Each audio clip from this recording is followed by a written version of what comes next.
प्रणाम। हरे कृष्णा दंड प्रणाम।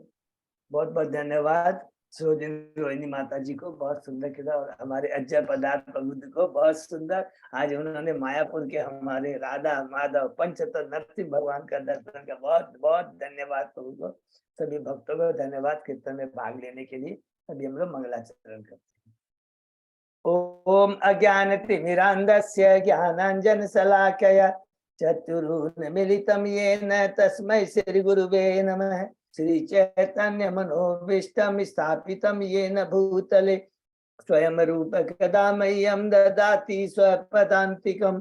वन्देऽहं श्रीगुरु श्रीयुतपथकमलं श्रीगुरु वैष्णवांच च श्रीरूपं साग्रजातं सहगना रघुनाथं वितं तं सजीवं स्वाद्वैतं सावभूतं परिजं सहितं कृष्ण चैतन्य देवं श्री राधा कृष्ण पादान सहगना ललिता श्री विशाखा वितांत च। नम ओम विष्णुपादाय कृष्ण प्रेष्ठाय भूतले श्रीमते भक्ति वेदांत स्वामिन इति नामिनि। नमस्ते सारस्वते देवे गौरवाणी प्रचारिणे निर्विशेषा शून्यवादी पाश्चात्य देशतारिणे। वाञ्छा कल्पतरुभ्यः कृपा सिन्धुभ्य एव च पतितानां पावनेभ्यो वैष्णवेभ्यो नमो नमः। नमो महावदान्याय कृष्ण प्रेम पदायते कृष्णाय कृष्ण चैतन्य नामने गौरतिसे नमः। हे कृष्ण करुणा सिंधु दीन बंधु जगतपते गोपेश गोपिका कांत राधा कांत नमस्तुते। तप्त कांचन गौरांगी राधे वृंदावनेश्वरी विषभानुसुते देवी प्रणमामि हरिप्रिये। नीलांचल निवासाय नित्याय परमात्मने बलभद्र सुभद्रायां जगन्नाथाय ते नमः। जय श्री कृष्ण चैतन्य प्रभु नित्यानंद श्री अद्वैत गदाधर श्रीवासादि गौर भक्त बिंद। मुखम करोति वाचालम पंगु लंघेयं यत्कृपातमहं वन्दे श्री गुरुमदीन तारिणं। परमानंद माधवम श्री चैतन्य ईश्वरं। हरे कृष्ण कृष्ण कृष्ण हरे हरे हरे राम राम राम हरे हरे।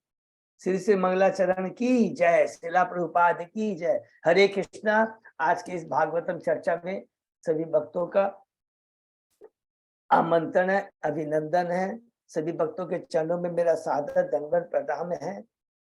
राधा माधव राधा गोविंद गुरु आचार्य परम वैष्णव परम भागवत की असीम कृपा से हम सब भक्त लोग मिलकर श्रीमद् भागवतम की चर्चा कर पा रहे हैं। अभी हम लोग कैंटो 4 के अध्याय 20 में है। पृथु महाराज के यज्ञ स्थल में भगवान विष्णु का प्राकट्य।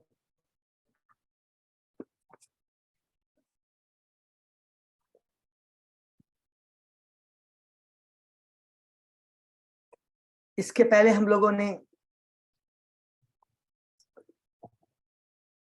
19 अध्याय कंप्लीट किए, जिसको लोग संक्षेप में दोहराएंगे। प्रथम अध्याय में शांभु मनु की पुत्रियों आकुति प्रसूति और देवती की पुत्रियों का वर्णन है।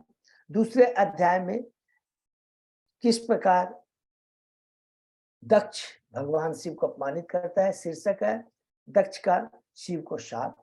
तीसरे अध्याय में है माता सती एवं भगवान शिव का संवाद, जिसमें हमने पढ़ा कि सती माता को भगवान शिव कहते हैं कि तुम्हें अपने पिता द्वारा आयोजित बृहस्पति यज्ञ में नहीं जाना चाहिए, क्योंकि ये जो यज्ञ कर रहा है कलुषित चेतना को लेकर ईर्ष्या के भाव से कर रहा है। चौथे अध्याय में हमने पढ़ा माता सती द्वारा अपना देह त्याग, जिसमें हमने पढ़ा कि माता सती यज्ञ स्थल में जा करके किस प्रकार परम वैष्णव शिव के गुणों का ग्लोरिफिकेशन करती है और बताती है जो कलुषित चेतना वाले होते हैं वे सदैव अज्ञान माने जो वास्तविक दिव्य ज्ञान से अंधे होते हैं।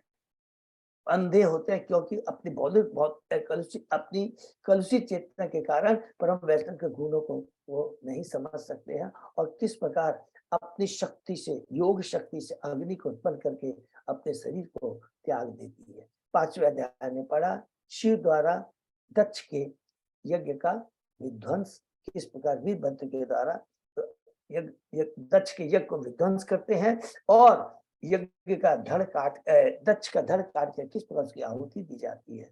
छठे अध्याय में पढ़ा हमने ब्रह्मा जी द्वारा शिव को मनाना कि किस प्रकार जब देवता ब्रह्मा जी के पास में आते हैं तो बताते हैं यदि किसी वैष्णव के चरणों में अपराध होता है तो कार्य संपन्न नहीं होता है और हमें भगवान शिव के पास जाकर उनसे क्षमा मांगनी चाहिए। और किस पर ब्रह्मा जी सब देवताओं को लेकर के कैलाश धाम में जाते हैं और बताते हैं भगवान शिव से प्रार्थना करते हैं। वहां पर एक उद्देश्य बताते हैं, देखिए शिव भगवान को बताते हैं कि देखिए ब्राह्मण की हत्या नहीं होनी चाहिए और यज्ञ संपन्न करना बहुत जरूरी है।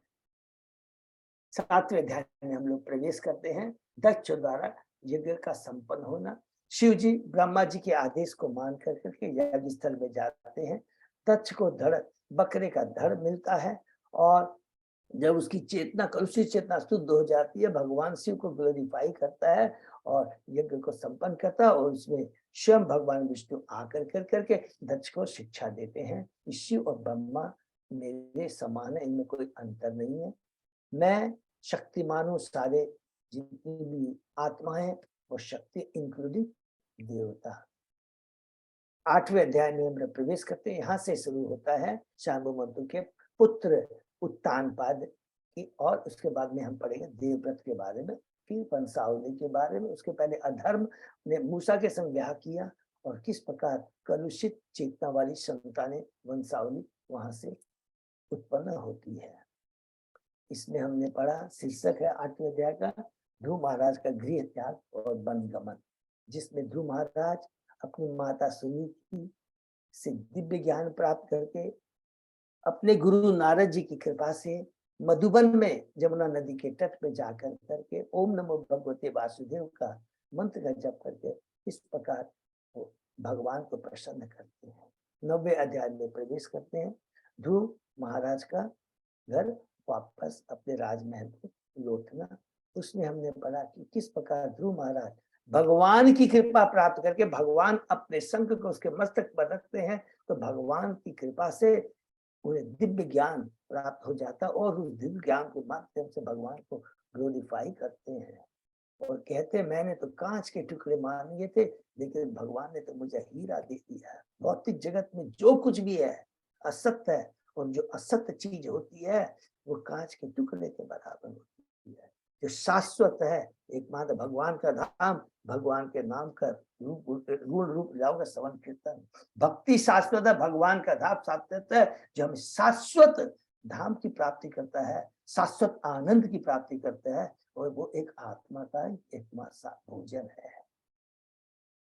अपने घर वापस चले जाते हैं और किस प्रकार हमने पढ़ा अंत में उत्तानपाद जब देखते हैं ध्रुव महाराज राज संभालने के लिए योग्य हो जाता है तो घर छोड़ के जंगल चले जाते हैं। 10वें अध्याय में हम लोग प्रवेश करते हैं। शीर्षक है यक्षों द्वारा ध्रुव महाराज का युद्ध, जिसमें हमने पढ़ा ध्रुव महाराज किस प्रकार राज सिंहासन पर बैठते हैं और उसके बाद में किस प्रकार जब उनको पता लगता है उत्तम उनका कजन बदन मारा जाता है तो उससे युद्ध करते हैं। 14वें अध्याय में हम लोग प्रवेश करते हैं। बहुत सुंदर अध्याय, शांभु मनु द्वारा ध्रुव महाराज को सलाह। जब ध्रुव महाराज युद्ध करते करते करते देखते हैं कि बिना सोचे समझे यक्षों को मारना शुरू कर देते हैं। ध्रुव महाराज शांभु मनु आके कहते हैं एक एक जगह देखिए सेम यहाँ पर आकर पृथु महाराज को शिक्षा दे रहा है, लेकिन ये याद रखेंगे ध्रुव महाराज परम भक्त है, पृथु महाराज भगवान के परम भक्त है। हम बद्ध जीवों को शिक्षा देने के लिए उनको माध्यम बनाकर ये ज्ञान देते, कितना सुंदर ज्ञान देते हैं। अब ये जो तुम जो कार्य करे ध्रुव महाराज, एक राजा का ये कर्तव्य नहीं है। राजा का कर्तव्य होता है प्रजा को समभाव से देखना, चीटी से लेकर करके ब्रह्मा जी तक का याद रखेंगे जो कुछ भी है सब मेरी, सब प्रजा है, सब मेरी आत्मा है। तो मैं चीटी पशु पक्षी मनुष्य सबका ख्याल रखना, सभी तुम्हारी प्रजा है। और ये जो तुम कार्य करते हो क्रोध की अग्नि में आके करो, क्रोध की अग्नि हमारी जो है जो कलुषित हमारी कलुषित चेतना के चलते होता है, हमारे आध्यात्मिक ज्ञान को आच्छादित कर देता है, दिव्य ज्ञान को आच्छादित कर देता है। तुम्हें भगवान के श्रवण कीर्तन के द्वारा ये वो रामबाण दुआ है जो क्रोध की अग्नि को दबा देता है, कलुषित चेतना को खत्म कर देता है। 13वें अध्याय में हम लोग सॉरी 12वें अध्याय में हम लोग प्रवेश करते हैं। शीर्षक है ध्रुव महाराज का भगवान के धाम जाना। उसमें हमने पढ़ा कि ध्रुव महाराज साइंबो मुनु के आदेश को पाकर युद्ध को बंद कर देते हैं। कुबेर महाराज आते हैं, कुबेर से आशीर्वाद प्राप्त करते हैं कि भगवान के चरणों में मेरी असंग अखंड श्रद्धा और स्मृति बनी रहे। कुबेर महाराज से आशीर्वाद प्राप्त करके अपने महल में लौट जाते हैं और किस प्रकार भगवान के आदेश के अनुसार बहुत सुंदर इसमें दिया है, वो शासन चलाते हैं, प्रजा का ख्याल रखते हैं और अंत में भगवान की भक्ति करते करते बद्रिकाश्रम जाकर कर करके भगवान के धाम चले जाते हैं। और जहाँ भगवान के धाम जाते समय भी बहुत बड़ी शिक्षा है। कहते हैं जो कि बद्रिकाश्रम के ऋषि मुनि को कहते हैं कि मुझे आशीर्वाद दीजिए कि मैं भगवान की भक्ति करता रहूं। ऐसा नहीं कि धाम चले गए तो भूल गए भक्ति करना। 13वें अध्याय में हम लोग प्रवेश करते हैं। ध्रुव महाराज के वंशजों का वर्णन। ध्रुव महाराज भगवान के धाम चले जाते हैं। कोई राजा होना बहुत जरूरी है। तो उसके बाद में हमने पढ़ा कि हरि बोल, हरे कृष्णा, हरि बोल, हरि बोल। ध्रुव महाराज के भगवत धाम वैकुंठ धाम चले जाने के बाद में ऋषि हमने पढ़ा कि कैसे पहले उत्कल को राजसिंहासन पर प्रत्यक्त किया जाता है, वो मना कर देता है। वो बचपन से ही स्वरूप सिद्ध रहता है। उसके बाद में बत्सर को राजसिंहासन पर बैठाया जाता है। उनकी वंशावली के बारे में पढ़ा जिसमें अंग महाराज और बेन हुए। अंग महाराज के बारे में हमने पढ़ा कि भगवान के परम भक्त थे, लेकिन उसकी पत्नी जो सुनीता थी वो मृत्यु की पुत्री थी और उस कारण से उनके इवन उन्होंने यज्ञ किया अंग महाराज ने, लेकिन सुनीता चूंकि मृत्यु की पत्नी थे तो अंग महाराज को बेन जैसा दुष्ट कठोर हृदय वाला पुत्र की उत्पत्ति की प्राप्ति होती है। और अंत में हमने बड़ा बहुत सुंदर ज्ञान देते हैं कि जो चीज भी हमारे बंधन का कारण है उससे त्याग देना चाहिए और उसको ध्यान में रखते हुए कहते हैं ये कुपूत है, ये वास्तव में मेरे लिए वरदान है, क्योंकि मेरी जो पुत्र के प्रति आसक्ति थी कि मेरा पुत्र है, मेरे राज सिंहासन को संभाले में जाने के बाद ये खत्म हो गई है। और ये सोच कर करके घर छोड़ के चले जाते। 14 अध्याय में हमने पढ़ा राजा बेन की कथा कि किस प्रकार वह राज सिंहासन पर बैठते ही सारे धार्मिक अनुष्ठानों को बंद कर देता है। ऋषि क्रोधित हो जाते हैं और वो अपने हुंकार से उसको मार डालते हैं। और फिर अंत में हमने पढ़ा कि किस प्रकार 14 अध्याय में हमने पढ़ा शीर्षक था बेन की कथा है। और उसमें हमने पढ़ा कि किस प्रकार अंत में उसके मृत शरीर के जांघों का वो मंथन करते हैं जिससे एक निषाद उत्पन्न होता है, जो कि सारे उसकी जो कलुषिता थी बेन के हृदय में ड्यू टू हिज मादा सुनीता के चलते, क्योंकि वो मृत्यु की पुत्री थी, सारा उसमें चला जाता है उस निषाद में। और वो निषाद जाति आज भी है और जो कि सदैव पाप कर्मों में निमित्त रहती है। 15वें अध्याय में प्रवेश करते हैं। राजा पृथु की उत्पत्ति और अभिषेक। हरि बोल। किस प्रकार ऋषि अब बैन के बाहुओं का मंथन करते हैं तो एक कपल उत्पन्न होता है, पृथु और अर्ची। और किस प्रकार जैसे ही वो इस धरा पर आते हैं, प्रकट होते हैं, पूरे ब्रह्मांड के स्वर्ग लोक के उच्च लोक के लोग आकर उनका ग्लोरिफिकेशन करते हैं। और बहुत सुंदर यहाँ कहते हैं कि अभी तक मैंने गुण प्रकट ही नहीं किया और आप मेरा ग्लोरिफिकेशन कर रहे हो। और वो तुरंत कहते नहीं, जब तक गुण प्रकट नहीं। तो यहाँ पर एक बहुत बड़ी शिक्षा में मिली। क्या शिक्षा मिली है कि केवल भगवान के जो भक्त उनका ही ग्लोरिफिकेशन नहीं होना चाहिए। आज के युग में जो असुर प्रवृत्ति वाले अपने को भगवान मानकर अपने अनुयायियों से अपना ग्लोरिफिकेशन कराते हैं, ये वास्तव में क्या है? ये असुर वृत्ति है, नंबर 1। नंबर 2 क्या बोलते हैं? जब तक हम किसी ग्लोरिफिकेशन के योग्य नहीं हो, हमें अपना ग्लोरिफिकेशन नहीं कराना चाहिए, तुरंत रोक देना चाहिए। ये वास्तव में ग्लोरिफिकेशन नहीं, ये अपमान है। 16वें अध्याय में प्रवेश करते हैं। शीर्षक है बंदी जनों द्वारा पृथु महाराज की प्रशंसा। और यहाँ पर बहुत सुंदर बात कहते हैं बंदी जन, कहते हैं कि हे पृथु महाराज, आपका बोलना उचित है, जब तक कोई योग्य नहीं हो उसका ग्लोरिफिकेशन नहीं करना। लेकिन आप तो भगवान के शक्तिवेश अवतार हैं, क्योंकि ब्रह्मा जी ने पृथु महाराज को देख लिया था, देख करके समझ गए थे, उनके हथेली की रेखा पांव में जो कमल के चिन्ह से, उससे समझ गया ये तो भगवान की शक्तिवेश अवतार है। बहुत सुंदर यहाँ पर करता है, और उसके बाद में वो लोग ग्लोरिफिकेशन करते हैं, और उस ग्लोरिफिकेशन को सुनकर पृथु महाराज खुश हो जाते और कहते हैं कि हम लोग आपका जो ग्लोरिफिकेशन कर रहे हैं शास्त्र के अनुसार कर रहे हैं। हरि बोल। और उसके बाद में जो बंदी जन है भविष्यवाणी करते हैं, क्या ये याद रखिए, बहुत सुंदर, क्योंकि हमारा ये कंटिन्यूएशन है। पहला क्या बोलते हैं कि ये पृथ्वी का दोहन करेगा, दूसरा पृथ्वी को समतल करेगा, तीसरा सो अश्वमेध यज्ञ करेगा, चौथा चतुष्कुमारों से ये ज्ञान प्राप्त करेगा, और फिर प्रजा को तीन तापों से मुक्त कर देगा। 17वें अध्याय में हम लोग प्रवेश करते हैं। महाराज पृथ्वी का पृथ्वी पर कुपित होना, पृथु महाराज राज सिंहासन पर बैठते हैं, प्रजा कंप्लेन करती है कि पृथ्वी अन्न उपजा नहीं रही है, क्रोधित हो जाते हैं। पृथु महाराज पृथ्वी को दंड देना चाहते हैं, पृथ्वी गाय का रूप धारण करती है। और उसके बाद में बहुत सुंदर हमने संवाद पढ़ा, जो वार्ता है पृथ्वी की और पृथ्वी की। पृथ्वी कहती है कि मेरे में अगर आप मुझे मार दोगे, अगर जो कुछ में मेरे अंदर है, तो प्रजा का पालन कैसे करेंगे। और पृथ्वी महाराज जवाब देते हैं, स्वयं भगवान के शक्ति अवतार है कि मैं अपनी योग शक्ति से प्रजा का पालन करूंगा।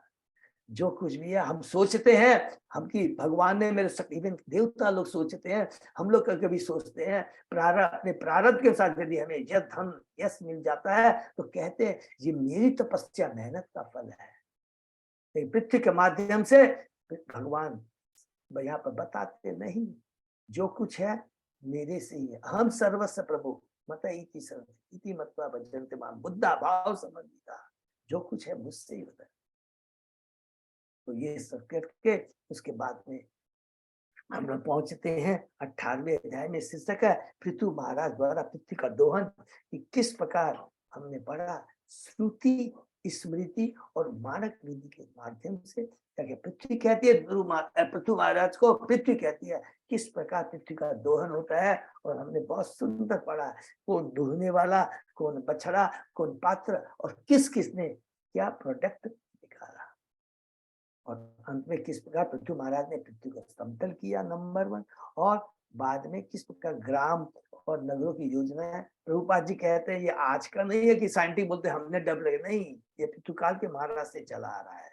उस समय भी राजा लोग बड़े ज्ञानी होते थे, राजर्षि होते थे, और सारी साइंटिफिक क्या व्यवस्था, साइंटिफिक और भगवान के आदेश के अनुसार राज सिंहासन राज्य को चलाते थे। 19वें अध्याय में प्रवेश करते हैं, राजा पृथु के सो अश्वमेध यज्ञ। इसमें हमने पढ़ा, बहुत ही सुंदर है कि किस प्रकार पृथु महाराज सो अश्वमेध यज्ञ करते हैं, और यज्ञ में किस प्रकार इंद्र बाधा देता है, क्रोधित हो जाते हैं पृथु महाराज। ठीक जैसे यहाँ पर याद रखेगा, जैसे ध्रुव महाराज क्रोध में आकर के कि मेरे भाई को मार दिया है, बिना सोचे से मारा, उसी तरह जब पृथु महाराज देखते अरे मेरा यज्ञ में मेरे 100वें यज्ञ में ये बाधा दे रहा है, और क्रोधित हो जाते हैं। बहुत सुंदर है, जैसे क्रोधित हो जाते हैं, मारने के तैयार होते हैं। ऋषि बोलते हैं नहीं, तुम्हें आपको इसे मारना नहीं चाहिए, बोलते ये तुम्हारा कार्य नहीं है।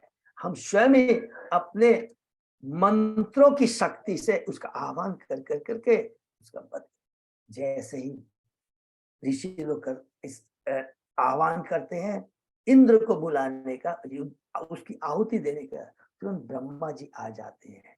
और ब्रह्मा जी कहते हैं कि ये भी भगवान का अंश है, इंद्र देवताओं का राजा है, आप इसका वध कैसे कर सकते हैं। ब्रह्मा जी कहते हैं आप था इंद्र, हे पृथु, आप इंद्र दोनों भगवान के अंश है, आप मेरे वचनों का आराधन कीजिए। प्रारब्ध के अनुसार जो भी घटित होता है, याद रखिए भगवान की इच्छा है। और अगर हम अपने प्रयास से सोचेंगे कि नहीं पृथु हमारा प्रयास किए जा रहा है, सफल नहीं, और इस कार्य को कर कर करके आप सबसे बड़ा क्या काम करो, इंद्र की जो ऑलरेडी चेतना कलुषित है उसको और आप कलुषित कर रहे हो, और वो एक के ऊपर एक अधर्मी कार्य किए जा रहा है। ये बहुत सुंदर ये बात ये कहते हैं। तुरंत पृथु महाराज यज्ञ करना बंद कर देते हैं। और कितनी बड़ी यहाँ हमारी शिक्षा मिलती है, इसको प्लीज हम लोग याद रखें।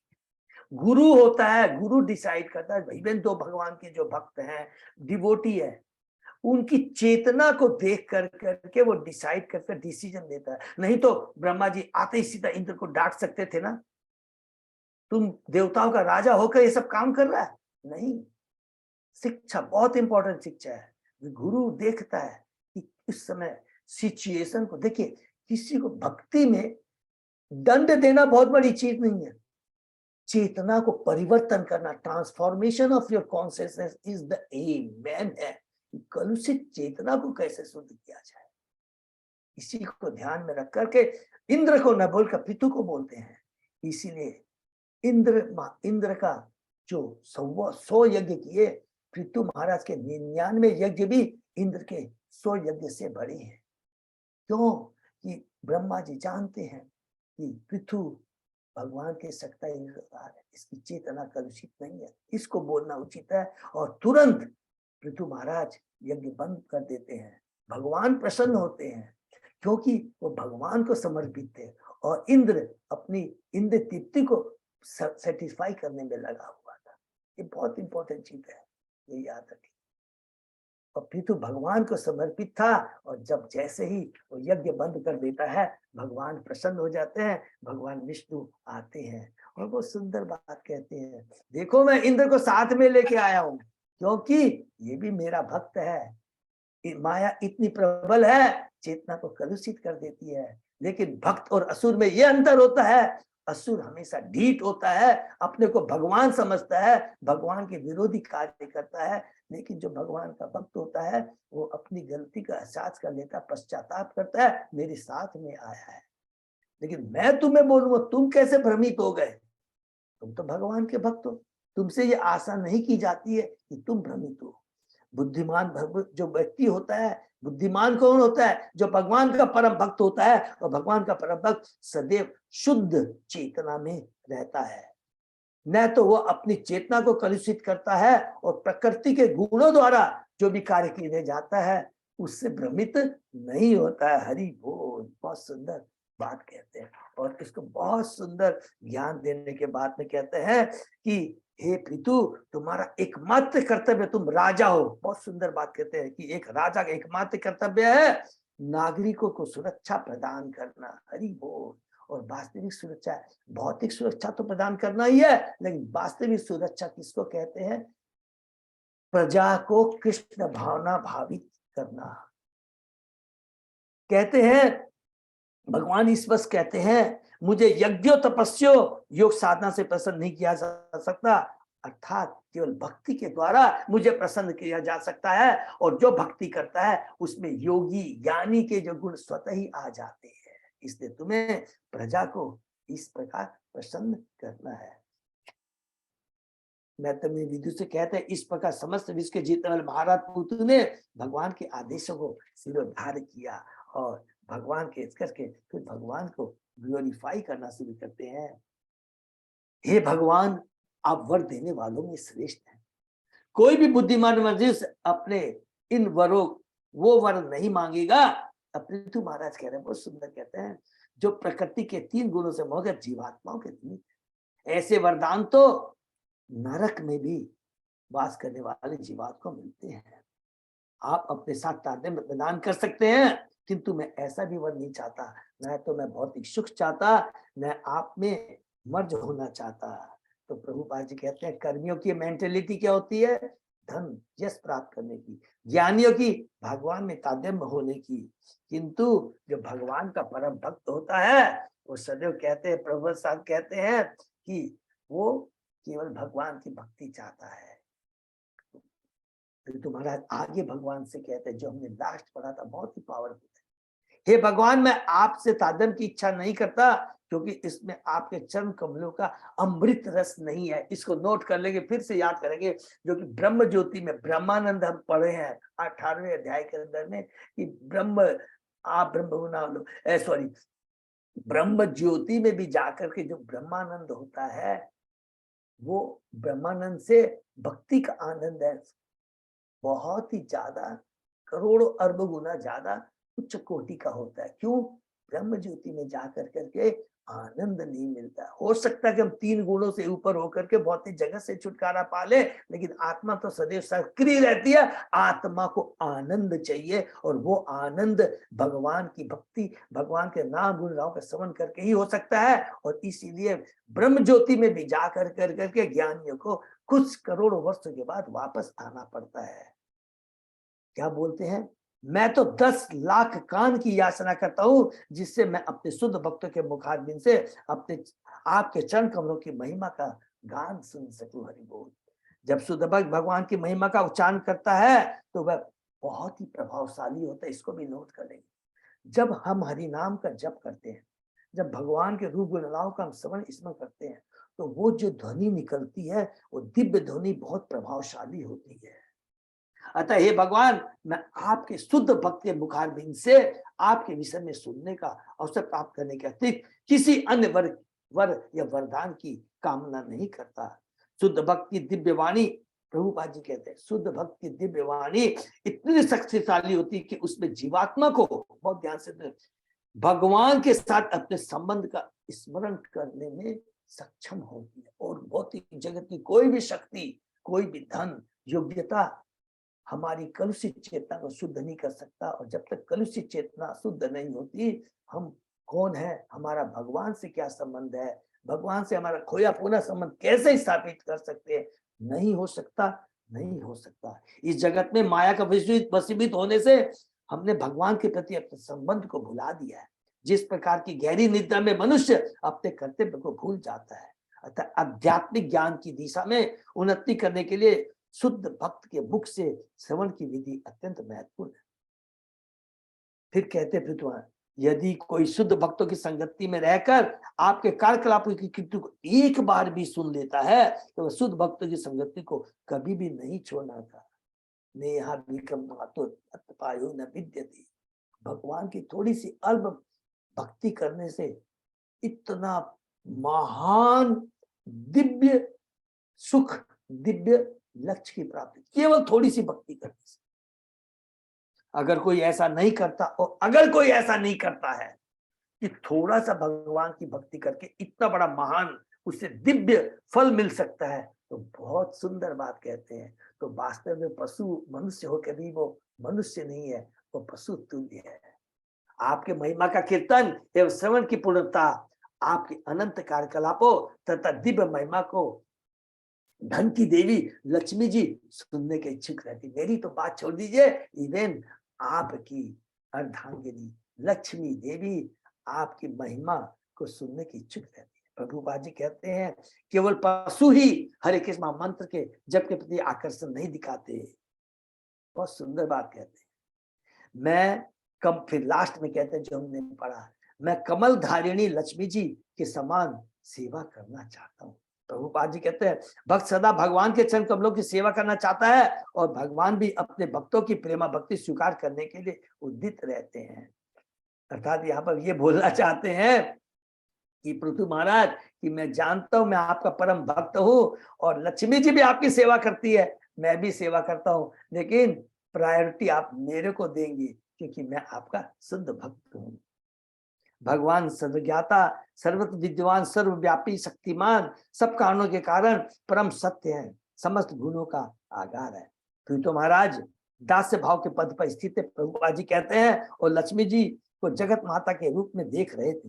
अतः माधुर्य भाव के पद पर उनके साथ स्पर्धा करने का कोई प्रश्न ही नहीं उठता है। ये यहाँ प्रभुपाद जी अपना बताते हैं कि फिर तो महाराज तो दास्य भाव में कर रहे हैं, और माता लक्ष्मी माधुर्य भाव में भगवान की सेवा करती। यहाँ तक हमने पढ़ा, उसके आगे हम हाथ पढ़ते हैं।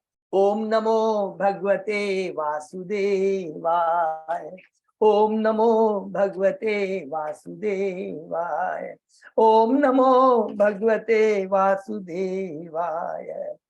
नारायण नमस्कृत नरं चैव नरोत्तमं देवी सरस्वती व्यासं ततो जयम उदीरे नष्प्रायेषु अभद्रेषु नित्यं भागवत सेवया भगवती उत्तम श्लोके भक्ति भवति नैष्ठिकी। कृष्णाय वासुदेवाय देवकी नंदनाय च नंद गोप कुमाराय गोविंदाय नमो नमः। आराधयो भगवान ब्रजेश तनय ततदाम वृंदावनम रमया काचित उपासन व्रजवधु वर्गेण्य कल्पिता। श्रीमद् भागवतम प्रमाणम अमलम प्रेमा पुमर्तो महान श्री चैतन्य महाप्रभो मतमिदम तत् आदरो न पर। हरे कृष्ण कृष्ण कृष्ण हरे हरे हरे राम राम राम हरे। कैंटो 4 चैप्टर 20 श्लोक नंबर 28 से प्रभु। अजय प्रभु 28 है क्या Prabhu? Yes Prabhu ji 28। Thank you so much Prabhu. तो हम लोग पढ़ते हैं। जगत जनन्याम जगद ईश वैशम स्यादेव यत् कर्मणि न समीहितम करोसि फल्गु अपि उरुदीन वत्सलः स एव धिष्यणे अभिरतस्य किम तया। हे जगदीश्वर, लक्ष्मी जी विश्व की माता है, तो भी मैं सोचता हूँ कि उनकी सेवा में हस्तक्षेप करने तथा उसी पद पर जिसके प्रति वे इतनी आसक्त है कार्य करने से वे मुझसे क्रुद्ध हो सकते। फिर भी मुझे आशा है कि इस भ्रम के होते हुए भी आप मेरा पक्ष करेंगे। हरि बोल। क्योंकि मैं आपका भक्त बहुत सुंदर मालूम कि आप मेरा पक्ष करेंगे, लक्ष्मी जी का पक्ष नहीं करेंगे, क्योंकि आप दीन वत्सल है, क्योंकि दीन वत्सल है और भक्त की तुच्छ सेवाओं को भी बहुत करके मानते हैं। इसको बहुत इंपॉर्टेंट देखिए, भगवान कितने कृपाल है। एक बार थोड़ी सी भी भगवान की भक्ति करता है, भगवान उसको गले लगा लेते, अपने संरक्षण में ले लेते हैं। अतः यदि वे रुष्ट भी हो जाए तो आपको कोई हानि नहीं होगी, क्योंकि आप आत्मनिर्भर है। अतः उनके बिना भी आपका काम चल सकता है, लेकिन भक्त के बिना आपका काम नहीं चल सकता। हरि बोल। देखिए भगवान माता लक्ष्मी जी भगवान नारायण की चरण सेवा के लिए विख्यात है। वे आदर्श पत्नी है, क्योंकि वे हर प्रकार से भगवान नारायण का ध्यान रखती है। वे न केवल उनके चरण कमलों का ध्यान रखती है, वरन घर का सारा कार्य भी करती है। हरि बोल। सुस्वादु भोजन खाती है, भगवान के भोजन के समय पंखा चलती है, उनके मुख पर चंदन लेप करती तथा उनकी सैया तथा आसन की व्यवस्था करती है। इस प्रकार वे भगवान की सेवा में लगी रहती है, जिसके कारण अन्य किसी भक्त को भगवान के नित्य कर्म में हस्तक्षेप करने का अवसर ही नहीं प्राप्त हो पाता। अतः पृथु महाराज को विश्वास था कि लक्ष्मी जी की सेवा में हस्तक्षेप होने से वे चिढ़कर उन पर रुष्ट हो सकती है, किंतु जगत जननी लक्ष्मी जी पृथु महाराज जैसे तुच्छ भक्त पर क्यों कर क्रुद्ध होगी? ऐसा संभव नहीं था। फिर भी पृथु महाराज अपने बचाव के लिए भगवान से अपना पक्ष लेने की याचना करते हैं। पृथु महाराज सामान्य वैदिक स्थानों को करने तथा कर्म कांड का यज्ञ करने में लगे थे, किंतु भगवान अत्यंत दयालु एवं उदार होने के कारण उन्हें जीवन का परम पद अर्थात भक्ति प्रदान करने के लिए उद्यत थे। क्योंकि भगवान के शक्ति वैसा अवतार है, कभी भी हमें कंफ्यूजन नहीं होना चाहिए। भगवान ने सब जगह लिखा है, राजा का कर्तव्य है कि धर्म अर्थ काम पूरी प्रजा को भौतिक और आध्यात्मिक दोनों चीजें देना। लेकिन जो भगवान का भक्त होता है बाहरी दृष्टि से भौतिक कार्य करता है, लेकिन हृदय में भगवान को धारण किए रहता है। आप कुछ किसी भी राजा को देख लेंगे, बाहरी दृष्टि से लगेगा कि ये कर रहे हैं। युधिष्ठिर महाराज, पृथु महाराज, परीक्षित महाराज, भरत महाराज, सबको आप देखें। ये बहुत इंपॉर्टेंट चीज है। जब कोई व्यक्ति वैदिक स्थान तथा यज्ञ करता है तो वह उच्च लोगों को जाने के उद्देश्य से करता है। हरि बोल। ये बहुत इंपॉर्टेंट। किंतु ऐसे यज्ञ द्वारा कोई भगवान के धाम नहीं जा सकता। फिर भी भगवान इतने उदार है कि किसी की तुच्छ से तुच्छ सेवा को स्वीकार कर लेते हैं। इसलिए विष्णु पुराण में कहा गया है, वर्णाश्रम धर्म के सिद्धांतों का पालन करके परमेश्वर को प्रसन्न किया जा सकता है। क्योंकि जब तक वर्णाश्रम धर्म का पालन नहीं करेंगे तो हम सत्वगुणी लेवल पर नहीं पहुंच पाएंगे। भगवान के प्रसन्न होने पर यज्ञ करता भक्ति योग के पद को प्राप्त होता है। अतः पृथु महाराज को आशा थी कि भगवान उनकी छोटी सी सेवा को लक्ष्मी जी की सेवा से बढ़कर मान ले। लक्ष्मी जी चंचला कही जाती है क्योंकि वे एक स्थान पर स्थिर नहीं रहती। अतः पृथु महाराज ने संकेत किया कि यदि क्रोधवश वे अन्यत्र चली भी जाए तो भगवान विष्णु को कोई हानि नहीं पहुंचेगी, क्योंकि वे आत्मनिर्भर है। देखिए कितनी बड़ी बात है। पृथ्वी कहती है कि अगर मैं अन्न उत्पन्न नहीं करूंगी तो आपके नागरिकों का कैसे कल्याण होगा। भगवान कहते हैं मैं अपनी योग शक्ति से अपनी प्रजा का पालन करूंगा। तो वही बात इनडायरेक्टली भगवान वहां खुद पृथ्वी महाराज खुद मुख से बोल रहे हैं 27वें अवतार में, और यहाँ पर अब पृथ्वी महाराज कह रहे हैं एक भक्त के रूप में कि आप तो आत्मनिर्भर हैं, अतः लक्ष्मी जी के बिना भी वे सब काम कर सकते हैं। उदाहरणार्थ जब गर्भोत्कचा विष्णु ने अपनी नाभि से ब्रह्मा को उत्पन्न किया तो उन्होंने पार्श्व में स्थित चरण चापती लक्ष्मी जी को कोई सहायता नहीं ली। हरि बोल। समझ में आया? देखिए कितनी बात कह रही कि संतान उत्पन्न करने के लिए स्त्री की आवश्यकता नहीं। मैं स्वयं देखो ब्रह्मा जी को उत्पन्न कर दिया, तेरी आवश्यकता लक्ष्मी जी नहीं हुई। सामान्यतः जब पुत्र उत्पन्न करना होता तो पति से पत्नी गर्भाधान करती है और समय आने पर पुत्र देती है, किंतु ब्रह्मा के जन्म में गर्भोत्कचा विष्णु ने से लक्ष्मी के गर्भ धारण नहीं किया। आत्मनिर्भर होने के कारण भगवान ने अपनी नाभि से ब्रह्मा को उत्पन्न किया। अतः पृथु महाराज को विश्वास था कि यदि लक्ष्मी जी रुष्ट भी हो जाए तो न तो भगवान को न उन्हें किसी प्रकार की क्षति की संभावना है, क्योंकि भगवान तो सीधा भक्तों का पक्ष लेते हैं। हरि बोल। बहुत सुंदर यहाँ पर पृथु महाराज की प्रार्थना करते हैं। और हमारे कार्तिका कृष्णदास प्रभु भी हम बोल रहे थे कि लक्ष्मी जी वह क्या नाम है हमारी वृंदावन की गोपियों के बारे में, तो चेतन चरितामृत में बहुत सुंदर बात लिखा है। भगवान की जो शक्तियां, 3 शक्तियां होती है, वैकुंठ की लक्ष्मियां, द्वारका की रानियां और गोलोक या वृंदावन की गोपियां। और उन गोपियों में भी उत्तम है राधा रानी, उत्तम। उसके बाद में गोपियां और उससे ही एक्सपांशन है द्वारका की रानियां। और ये जो वैकुंठ की जो लक्ष्मी है बहुत है, ये तो बहुत है। ये भी अल्टीमेटली भगवान की अंदर का शक्ति है, माने एक्सपांशन है। तो भगवान कहते हैं कि मेरी इन शक्तियों में सर्वोत्तम कौन है? वृंदावन की गोपियां, और गोपियों में भी राधा रानी उत्तम है। ये हमेशा याद है। ठीक।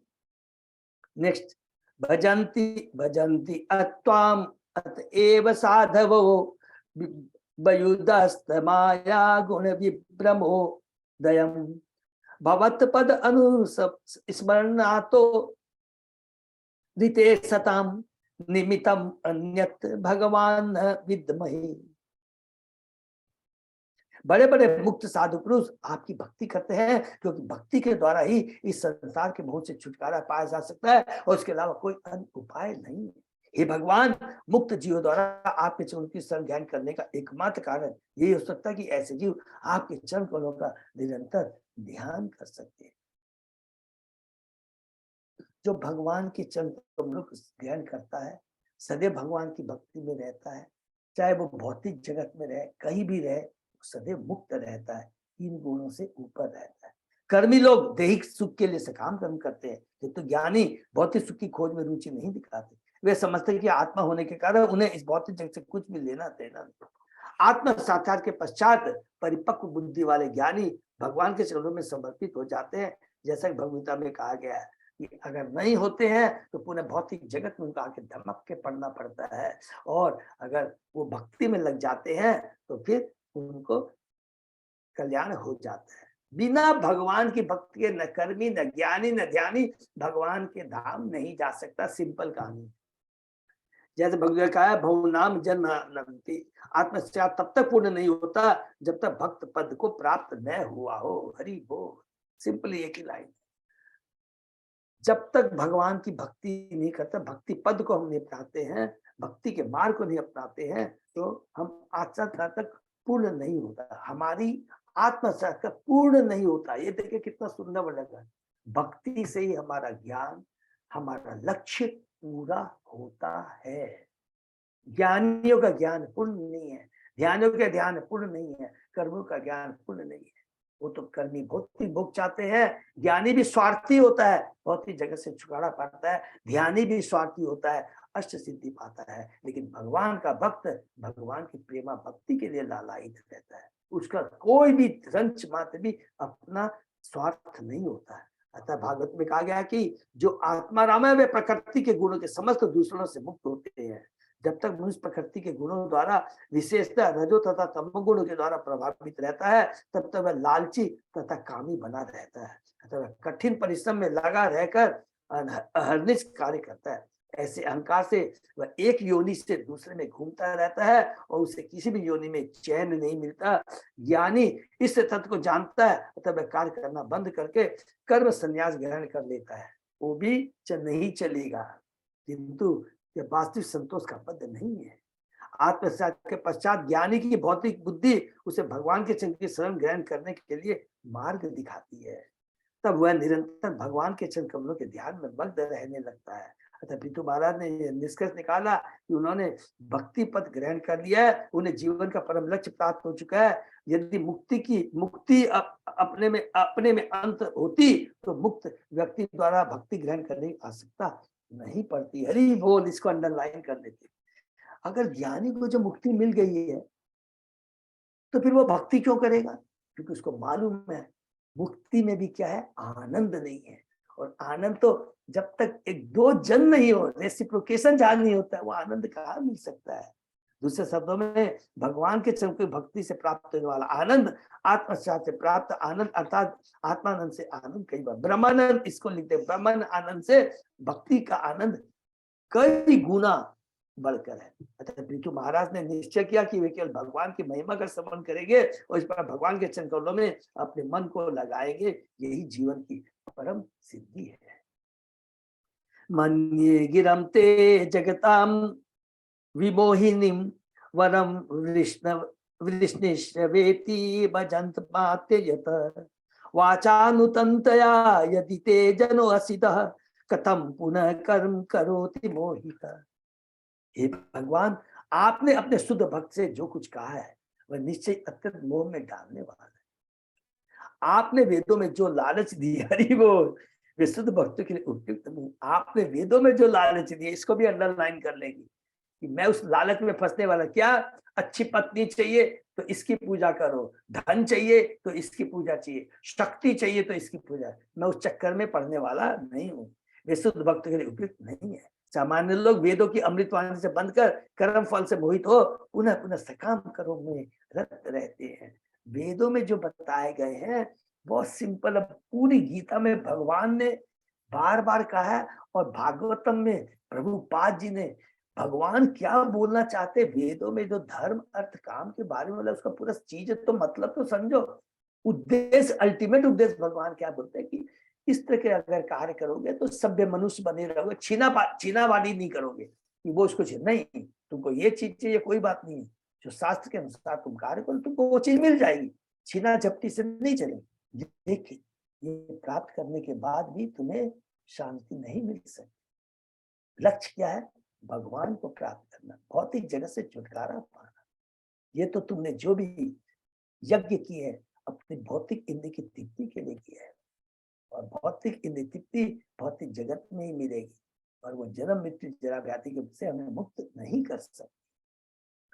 गौड़ी संप्रदाय के महान आचार्य श्री नरोत्तम दास ठाकुर ने कहा है कि जो लोग वेदों के सकाम के प्रति अर्थात कर्म कांड तथा ज्ञान कांड के प्रति अत्यधिक आसक्त है, समझो कि उनका सर्वनाश हो चुका। प्लीज इसको अंडरलाइन कर लेंगे, इससे बड़ी बात और नहीं कहते। नरोत्तम दास ठाकुर, वेदों में 3 प्रकार के कर्म बताए गए, कर्म कांड, ज्ञान कांड तथा उपासना कांड। जो लोग कर्म कांड तथा ज्ञान कांड में रहते हैं उनका सर्वनाश इस अर्थ से हो चुका है क्योंकि जो भी इस भौतिक देह में बंदी है, चाहे वह देवता हो, राजा या निम्न हो, सभी का विनाश होता है। चाहे वो 1 क्लास का कैदी हो, चाहे B क्लास का कैदी हो, चाहे C क्लास का कैदी हो, है तो भौतिक जगत में ही, है तो वो प्रिजनर ही। चाहे हम स्वर्ग लोक में हो, चाहे पृथ्वी लोक में, चाहे नरक में हो, चाहे पाताल में, है तो भौतिक जगत में। भौतिक जगत जेल खाना है सबों के लिए। प्रकृति के ताप त्रय, 3 ताप सबके लिए है, चाहे हम कहीं भी रहे, पृथ्वी लोक में रहे, स्वर्ग लोक। अपनी आत्म स्थिति को समझने के लिए ज्ञान का अनुसरण भी कुछ हद तक समय का पीरियड है। क्योंकि जीवात्मा परमेश्वर का अंश है, तो उसको चाहिए कि तुरंत भक्ति में लग जाए, ज्यादा उस्तादी न करे। नहीं, मैं तो पूरा शास्त्र को पढ़ के पूरा ज्ञान प्राप्त करना चाहता हूँ, मैं उसमें चिंतन करना चाहता हूँ। भगवान कहते हैं, प्रभुपाद जी कहते हैं, भाई समय बहुत कम है, तुरंत भक्ति में लग जाओ। ज्ञान का अनुशीलन कुछ हद तक समय का व्यय है, क्योंकि जीवात्मा परमेश्वर आता है, उसको चाहिए कि तुरंत भक्ति में लग जाए। इसलिए पितु महाराज कहते हैं कि वर का लालच इस भौतिक जगत के बंधन का दूसरा जाल है। हरि बोल। अतः जब भगवान से स्पष्ट कह देते हैं कि भौतिक सुविधाओं के रूप में उनके द्वारा प्रदान किए जाने वाले वर निश्चय मोह के कारण है। शुद्ध भक्त को कभी भी भुक्ति या मुक्ति की अपेक्षा नहीं रहती। भगवान कभी कभी नवजीत भक्तों को वर देते हैं जिन्हें उनका ज्ञान नहीं हुआ रहता कि ये भौतिक सुविधा उन्हें सुखी नहीं बना सकती। अतः चैतन्य चेतन भगवान का कथन है कि अल्पज्ञ भक्त ही भगवान के किसी लाभ की याचना कर सकते, किंतु भगवान सर्वत्र होने के कारण सामान्यतः वर नहीं देता, अपितु अपने भक्त के द्वारा भोग्य सारी सुविधाएं हर लेता है। हरि बोल। देखिए कभी कभी आप देखेंगे कई लोग बोलते हैं, अरे जब से मैं कृष्ण भक्ति शुरू किया हूँ मेरा सब धन चलता गया है, मैं जो कमाई होती थी वो भी बंद हो गई है। उसका उत्तर यहाँ भगवान देते हैं कि मैं माँ हूँ, माँ जानती है बेटे को क्या दिया जाए। अगर माँ देखती है कि इसको ये दी जाने से ये गलत लाइन में जा रहा है, सही काम नहीं कर रहा, तो माँ छीन लेती है उस चीज को। इसलिए वही चीज भगवान करते हैं जिससे भक्त को अंततः पूर्णतः समर्पण करना पड़ता है। दूसरे शब्दों में भक्त के लिए वरदान कभी शुभ नहीं होता। वेदों के ये कथन की बड़े बड़े यज्ञ करने के बदले में स्वर्गलोक की प्राप्ति होती है, भ्रामक है। अतः भगवद गीता में भगवान कहते हैं, यहाँ भी माम पुष्पिताम वाच प्रवदंत्य विपश्चित। अल्पज्ञ पुरुष अविपश्चित, अल्पज्ञ पुरुष, अल्पज्ञ माने जो कम बुद्धि वाले हैं, वे ही वेदों की सुधामयी वाणी से आकृष्ट होकर भौतिक लाभ के आकर्षण से सकाम करने पर प्रवृत्त होते हैं। इस प्रकार वे विभिन्न योनियों में जन्म जन्म तक भटकते रहते। हरि बोल।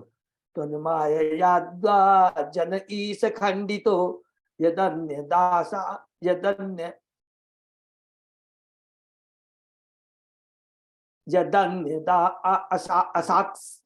अशास्त्रितात्मनो अबुद्ध यथा चरेत बाल हितम पिता स्वयं यथा त्वमेवा हर्षि न समिहितम। हे भगवान, आपकी माया के कारण इस भौतिक जगत के सभी प्राणी अपनी वास्तविक स्वाभाविक स्थिति भूल गए। आपकी माने बहुत ध्यान से पढ़ेंगे, भौतिक जगत भगवान के आपकी माया के कारण आपकी भौतिक के सभी प्राणी अपनी वास्तविक स्थिति भूल गए हैं और वे अज्ञानवश समाज मित्रता तथा प्रेम के रूप में निरंतर भौतिक सुख की कामना करते रहते हैं कि ये मेरा समाज, ये मेरे परिवार, ये देश मुझे सुख प्रदान करेगा। अतः आप मुझे किसी प्रकार का भौतिक लाभ मांगने के लिए न कहे। हरि बोल। बल्कि जिस प्रकार पिता, देखिए बहुत दिव्य पावरफुल ज्ञान है, बल्कि जिस प्रकार पिता अपने पुत्र द्वारा मांगने की प्रतीक्षा किया बिना उसके कल्याण के लिए सब कुछ करता है, उसी प्रकार आप भी जो मेरे हित में मुझे प्रदान करें, यही भगवान से याचना करनी चाहिए हम लोगों को, और कुछ नहीं। अगर हमें मांगना नहीं आता है तो देखिए सिंपल एक ही सेंटेंस बोलेंगे, उसमें आप भगवान को जीत लेंगे कि हे कृष्णा, मेरे लिए जो कुछ भी उपयुक्त हो आप वही करें। मैं तो अनाड़ी हूं, अज्ञानी हूं, मुझे कुछ आता नहीं है, और आप मेरे पिता हैं, और पिता का कर्तव्य है कि पुत्र को क्या दिया जाए। पुत्र का कर्तव्य है कि वह बिना कुछ मांगे अपने पिता पर आश्रित रहे। हरि बोल। क्योंकि भगवान पूर्ण है, हम अपूर्ण, हमारी इंद्रिय अपूर्ण है। सुपुत्र जानता है कि देखिए सुपुत्र, फिर वर्ड लिखते प्रभु, सुपुत्र जानता है कि पिता से बढ़कर उसका कोई हितैषी नहीं है, माता से बढ़कर उसका कोई हितैषी नहीं है। इसी प्रकार भक्त भगवान से किसी प्रकार के लाभ की याचना नहीं करता, नहीं आध्यात्मिक लाभ के लिए कुछ मांगता है। शुद्ध भक्त तो भगवान के चरणों में पूर्णतः समर्पित रहता है और भगवान उसका भार ग्रहण करते हैं। जैसा ही भगवद गीता में कहा, अहम त्वाम सर्व पापेभ्यो मोक्षयिष्यामि मा शुचः। पिता पुत्र की आवश्यकताओं से परिचित होता है और उनकी पूर्ति करता है। परमेश्वर भी जीवात्मा की आवश्यकताओं से अभिज्ञ रहते हैं और प्रभूत मात्रा में उसकी पूर्ति करते हैं। क्या वर्ड लिखते हैं प्रभुपा जी, प्रभूत मात्रा में पूर्ति करते हैं। इसलिए ईशोपनिषद का कथन है कि संसार में सभी पूर्ण है, पूर्णम इदम। ईशोपनिषद सबको मालूम है, ओम पूर्णमद इदम। कठिनाई यह है कि जीवात्मा विस्मरण के कारण वृथा की आवश्यकता उत्पन्न करता है। ईशावास इदम सर्व जगत्य जगत।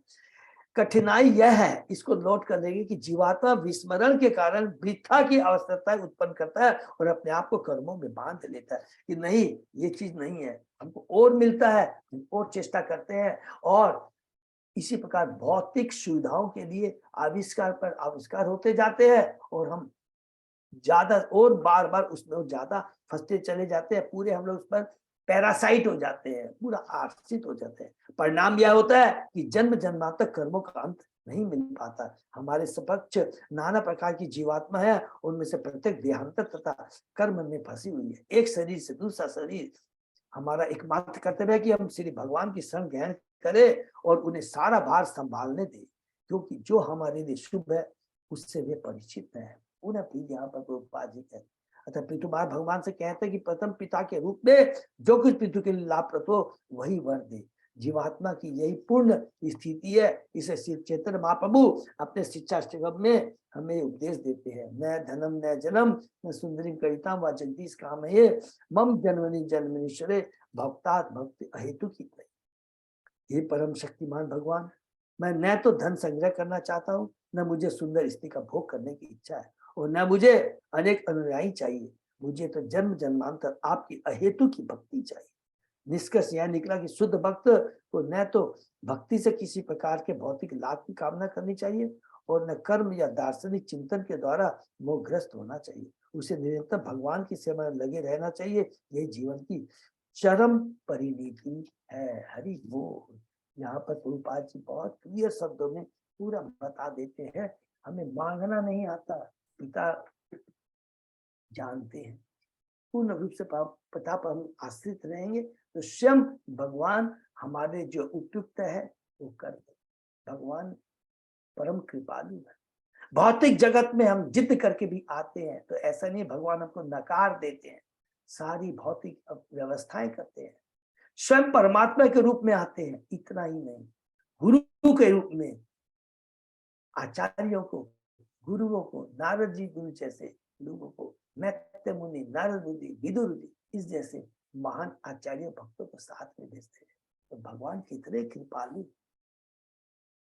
मैत्रेय वाच इत्यादि राजे नुत विश्वधिक तमाह राजन मयि भक्तिरस्तुते तिष्ठये दृशि धौर मयि ते कृतायया मायाम मदीयाम ततिस्म दुस्त्यजया दुस्त्यजाम।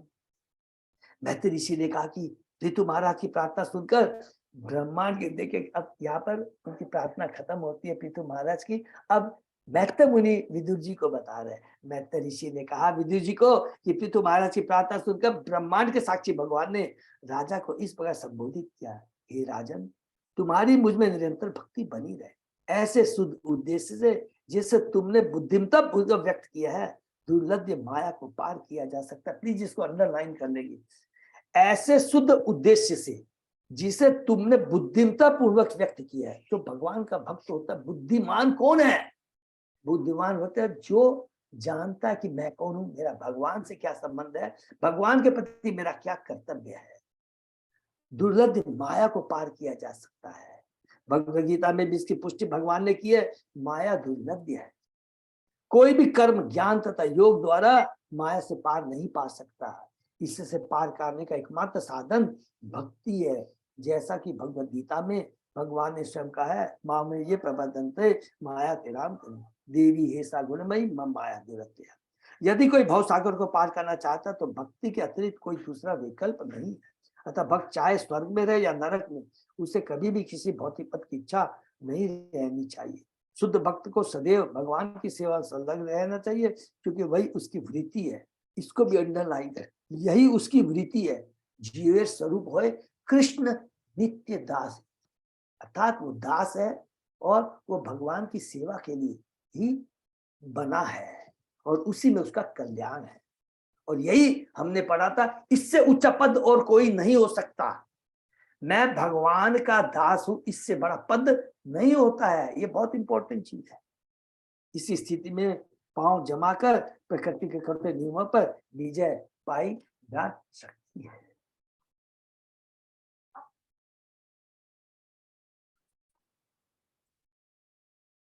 हरे कृष्णा प्रभु, अजय प्रसाद प्रभु। तो ये एक श्लोक और कर सकते हैं, कर लेते प्रभु, ये कर लेते, छोड़ दें। ये कर लेते 33 कर दो, चाहे तो कर सकते हैं प्रभु, नहीं तो 60। ओके, अच्छा तो फिर हम इसको यहीं पर विराम देते हैं, ठीक। क्योंकि बहुत इंपॉर्टेंट है, शिक्षाएं बहुत इंपॉर्टेंट है। तो आज देखिए भगवान ध्रुव महाराज, अब पूरी परंपरा हम पढ़ रहे हैं, कहाँ से शुरू हुआ है? स्वयंभू मनु की जो परंपरा में हमने पुत्रियों के बारे में पढ़ा, देहूतिस के माध्यम से भगवान कपिल के जो उनके पुत्र के रूप में, भगवान पुत्र के रूप में आए, एक दिव्य शिक्षा भक्तों को दी। और यहाँ पर हमने पढ़ा ध्रुव महाराज, अंग महाराज, ऋतु महाराज के माध्यम से हमने शिक्षा दी। भगवान कितने कृपालु, भगवान स्वयं आते हैं, भक्तों को भेजते हैं और अब जीवात्माओं का कितना कल्याण रखते हैं। लेकिन दुर्भाग्यवश कलयुग है, हम भ्रमित हैं, हम गुरु, आचार्य, शास्त्रों सबको भूल जाते हैं और केवल भौतिक भोग में, अपनी भौतिक इच्छाओं को पूरा करने में लगे हैं, जो कभी पूरा नहीं होती है, ये स्वयं भगवान कहते हैं। यहाँ पर एकमात्र हम तक हम लोग ने यही पढ़ा है, कर्मी हो, ज्ञानी हो, ध्यानी हो। किसी में सूक्ष्म भौतिक इच्छाएं होते हैं, सूक्ष्म बड़ी माइन्यूट, और किसी में स्थूल इच्छा, दोनों एक समान है, क्योंकि दोनों ही हमें भौतिक जगत में बांध के रखती है। एकमात्र भक्ति में वो शक्ति है, जैसे अभी हमने पढ़ा था कि इतनी प्रभावशाली होती है कि तुरंत ही माया के प्रभाव को काट देती है, तुरंत काट देती है। ये भी नहीं बहुत बड़ी भक्ति, जैसे ही हम भक्ति में प्रवेश करते हैं हमारी चेतना में परिवर्तन आना शुरू हो जाता है। ऐसा नहीं कि भक्ति जब कंप्लीट होगी तब हमारी, नहीं, भक्ति की शक्ति देखिए। मैं यहाँ भी आपको केवल जो गीता का कितना नंबर से 40 है किया, मेरे को याद नहीं आ रहा है, 240, थैंक यू, बहुत इंपॉर्टेंट श्लोक है। थोड़ी सी भक्ति पहाड़ जैसे, माने राई भक्ति पहाड़ जैसे कष्टों को दूर कर देती, केवल थोड़ी सी भक्ति। तो इसलिए हमें कर्म योग जो आज हम लोग कर रहे हैं, हमें घबराना नहीं है, हम भक्ति के पथ पे आ गए हैं।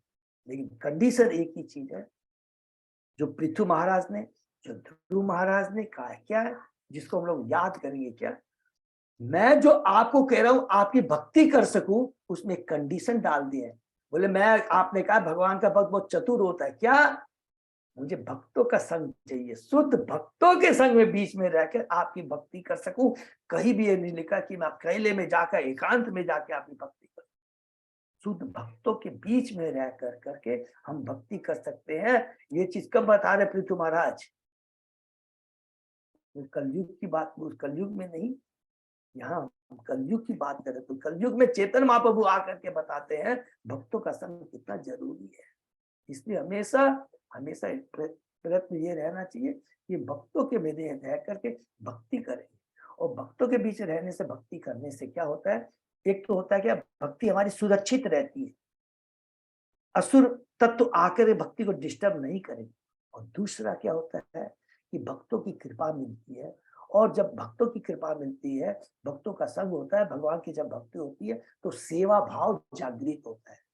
सेवा भाव बहुत जरूरी है।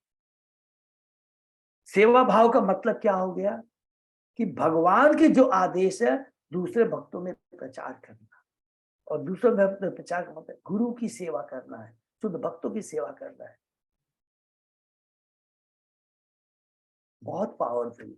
तो ये बहुत जरूरी है, जो कि तुम्हारे यहाँ में बताते हैं, और हमें अपने जीवन में उतारने का प्रयत्न करना है। हरे कृष्णा। किसी का कोई प्रश्न है तो हम लोग प्रभु जी, हरे कृष्णा। हाँ प्रभु, हम मोहन प्रभु। सेवा भी दो प्रकार का बताया है, गुरु की सेवा, तो वपु सेवा और वाणी सेवा। हाँ प्रभु। हाँ जी, तो वपु सेवा तो गुरु का साक्षात वो होता है, सेवा होता है, लेकिन अधिक लोगों को उसका सुविधा मिलता नहीं है। लेकिन कभी सौभाग्य प्राप्त नहीं होता। हाँ। सौभाग्य प्राप्त नहीं होता है।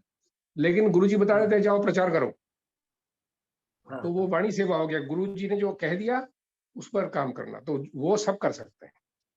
हरि बोल। बहुत हरे सुंदर। कृष्ण प्रभु। मोहन प्रभु ने बताया वपु सेवा और उनके वाणी से। वपु सेवा मतलब समझ गया, उनकी शारीरिक माने जैसे आए तो आप उनको रहने की व्यवस्था किए, उनको प्रसादम सर्व किया, उनके चरण दबाए, ये हो गया वपु सेवा।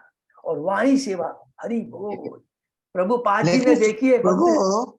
भोपू हाँ सेवा में प्रभु। उस अपराध हो सकता है। प्रभु देखिए, जब हृदय से करेंगे ना तो गुरु इतना कृपालु होता है, क्षमा कर देता है। प्रभु भाव होना चाहिए प्रभु, कार्तिक कृष्णा प्रभु, और गलती नहीं होगी, और गलती भी होता है गुरु क्षमा कर देता है। ठीक है ना प्रभु, आप एकदम बोल रहे हैं तो भाव यदि सही रहेगा ना प्रभु तो कोई प्रॉब्लम नहीं आएगी। और याद रखेंगे वाणी सेवा बहुत ही उत्तम है, जैसे मोहन प्रभु ने कहा। प्रभुपाद जी ने सिंपल एग्जाम, प्रभुपाद जी के गुरु कौन है? भक्ति सिद्धांत सरस्वती ठाकुर। उनकी वाणी सेवा की उन्होंने एक बार उन्होंने कहा कि तुम पश्चिमी देश में जाकर करके मल्लक्षों के बीच में प्रचार। देखिए उनको वपु सेवा का अवसर प्राप्त मेरे ख्याल से नहीं हुआ मोहन प्रभु, जी नहीं हुआ, लेकिन प्रभुपाद जी ने लिखा था अपने गुरुजी को हाँ, कि मैं आपकी क्या सेवा कर सकता हूँ, क्योंकि मैं तो गृहस्थ हूँ, मैं बाहर बाहर रहता हूँ। हाँ, तो गुरुदेव ने कहा कि आप विदेश में जाएं, पश्चिमी देशों में जाएं, अंग्रेजी भाषा में प्रचार करें। जी वो तो उनकी वाणी सेवा प्रभुपाद जी को वपु सेवा मिला ही नहीं था कोई। ऐसा नहीं मिला कि नहीं था। गुरुजी के कपड़े धो दिए या ऐसा कुछ नहीं मिला, लेकिन सबसे बड़ी सेवा उनको ये मिला कि आप जाके प्रचार करो। हरि बोल। Thank you so much Prabhu. तो वाणी सेवा गुरु के आदेश का पालन भगवान के आदेश के पालन के बराबर है, क्योंकि गुरु और भगवान के आदेश में कोई भी अंतर नहीं होता। हरे कृष्णा। हम लोग यही विराम देते हैं। बहुत बहुत धन्यवाद सब भक्तों को। और हमारा बहुत बगल में आ गया है, 1 महीना भी नहीं रह गया है, 20 डेज रह गए हैं। 12 और 8 20 डेज रह गए हमारी मायापुर यात्रा। तो सब भक्त लोगों ने दिया है, बहुत सब लोगों ने दे दिया, ऑलमोस्ट सभी लोगों ने दे दिया है। कितने एसी कितने नॉन एसी चाहिए वो मुझे मिल गया है। और दूसरा एक चीज थोड़ा सा आज आई विल पोस्ट, यार आप लोग दे देंगे कितने लोग बाई बस जाना चाहते हैं और कितने लोग they will make their own arrangement, या अपनी कार से जाएंगे या ट्रेन से जाएंगे। ये जरूर आज सब लीडर से रिक्वेस्ट है कि अपने भक्तों से बात करके ये जगन्नाथ कोर कमेटी में पोस्ट कर देंगे प्लीज। ठीक है ना, बहुत जरूरी है, क्योंकि हमारे नरेश सिंघानिया प्रभु वो बहुत एक्टिव है। तुरंत उन्होंने मेरे को फोन किया और उन्होंने मेरे से उन्होंने 3 बसें ऑलरेडी बुक कर चुके हैं। 3 बस बुक हो चुकी है, लेकिन मेरे को लगता है ज्यादा भी लग सकती है। तो क्योंकि टोटल 56 रूम्स ऑलमोस्ट बुक हुए हैं, 56 to 57 बुक्स, एसी और नॉन एसी। अब उसमें एक थोड़ी सी समस्या आई, 1 मिनट और लूंगा मैं। मेरे को कल पार्थो प्रभु ने कहा, प्रभु आपको तो मालूम है हमारे पास कितने एसी रूम है, तो थोड़ा सा आपको सेक्रीफाइस करना पड़ेगा भक्तों से बात करके, क्योंकि मेरे पास एसी रूम की रिक्वायरमेंट करीब करीब 38 रूम्स की आई है, 30 से 30। लेकिन हमारे गीता भवन में और गीता भवन के द्वारा कंट्रोलित ये जो चैतन्य भवन है, दोनों में मिला कर करके 34 रूम्स है, शायद 32 की 34, इंक्लूडिंग 6 बेडेड रूम। तो हमें नरेश सिंघानिया प्रभु ने कहा, प्रभु आप टेंशन मत लीजिएगा, 1 6 बेडेड मैं ले लूंगा, और तो भी नहीं होता तो कुछ हम लोग नॉन एसी ले सकते हैं। तो इसी तरह सब भक्तों से प्रार्थना है, तो थोड़ा देखिएगा, भक्तों से बात कर मैनेज हो जाएगा लीजिएगा, प्रभु, हम लोग कोऑर्डिनेट करके कर लेंगे उसको। कोऑर्डिनेट कर लेंगे। तो मैंने उनको ओके कर दिया बिना भक्तों से बात की, क्योंकि मुझे भक्तों पर पूरा विश्वास है। तो मैंने तुरंत बोल दिया कि प्रभु अब रूम छोड़िएगा नहीं, पूरे के पूरे 34 एसी रूम्स इंक्लूडिंग 6 बेडेड, आप किसी को मत दीजिएगा। और फिर पार्थो प्रभु ने ग्रीन सिग्नल दे दिया, ओके प्रभु, ठीक है। तो सारे रूम्स तो हमारे बुक्स हो गए हैं, बस 3 हो गई है, बाकी अब कुछ भी दरकार, खाली एक ही थोड़ी सी भी लास्ट प्रॉब्लम जो रह गई है वो यह कि जो स्पीकर है, स्पीकर की व्यवस्था अभी तक नहीं हुई है। तो भगवान से हम सब लोग प्रार्थना करेंगे कि कोई स्पीकर मिल जाए। तो 2 स्पीकर हमको चाहिएगा, एक हमको 11 तारीख को शाम के समय 4 बजे से 5 बजे तक, और दूसरा हम लोग राजापुर जगन्नाथ मंदिर में जाएंगे, वहीं प्रसादम लेंगे वहां पर, और एक स्पीकर मिल जाए 11 से लेकर के 12 साढ़े 12, उसके बाद लंच लेंगे। अरेंजमेंट बहुत अच्छा है, तो पार्थो प्रभु ने बहुत प्रसादम सबकी सब व्यवस्था, खाली स्पीकर की सब लोग भगवान से प्रार्थना करें कि हमें स्पीकर मिल जाए, ठीक है, जरूर मिल जाएंगे। हरे कृष्ण। हरि बोल। प्रभु जी, राजापुर के जो प्रेसिडेंट हैं हाँ प्रभु। निर्मल चैतन्य प्रभु, कुछ ऐसा नाम है उनका। हाँ प्रभु, वो भी निर्मल अच्छा चैतन्य। बोलते हैं। अच्छा, वो भी अच्छा बोलते हैं क्या प्रभु? हाँ, ओके प्रभु, हिंदी तो में मैं उसका भी सुना नहीं, पर मैं सोचता हूँ वो कर लेंगे।